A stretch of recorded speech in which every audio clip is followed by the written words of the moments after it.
Hello বন্ধুরা, আজকে আমরা রান্না করে দেখাবো পটল ভাজার রেসিপি। আর এই রকম পটল ভাজার রেসিপি যদি থাকে গরম ভাতের সাথে আর কি লাগে। দেখতেও যেরকম সুন্দর লাগবে, খেতেও কিন্তু অসাধারণ টেস্ট লাগবে। পুরো ভিডিও দেখার জন্য অনুরোধ রইল।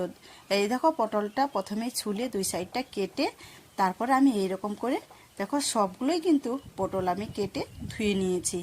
তারপরে দিয়ে দিচ্ছি স্বাদ মতো লবণ আর হলুদের গুঁড়ো, লঙ্কা বাটা দিয়েছি, রসুন বাটা দিয়ে দিব, এইখানে দিচ্ছি সামান্য জিরের গুঁড়ো দিয়ে সব কয়টা মশলা মিশিয়ে নিয়ে পটলের গায়ে গায়ে যেগুলো আমি কেটেছি ওটার ভিতরে কিন্তু ঢুকিয়ে দিচ্ছি। এই যে দেখো, সব কটার ভিতরে ঢুকিয়ে দিচ্ছি। আর দেখতে যেরকম লোভনীয় লাগবে, খেতেও কিন্তু অসাধারণ লোভনীয় লাগবে।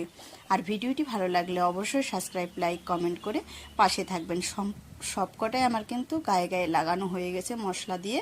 তারপরে দেখো, কড়াইয়ের মধ্যে তেল দিয়ে দিলাম, আর গরম হলে একটু নেড়ে চেড়ে পটলগুলো ভেজে কিন্তু নামিয়ে ফেলবো। তাহলে বাড়িতে একবার হলেও এইরকম পটল ভেজে খেয়ে দেখবেন, অসাধারণ কিন্তু লাগে।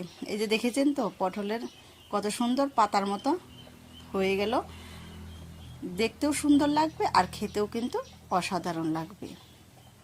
কি তাহলে বাড়িতে একবার হলেও ট্রাই করে দেখবেন, খেতে কিন্তু অসাধারণ টেস্ট। সবগুলোই ভেজে আমি নামিয়ে ফেললাম। আর সম্পূর্ণ ভিডিওটা দেখার জন্য অসংখ্য অসংখ্য ধন্যবাদ।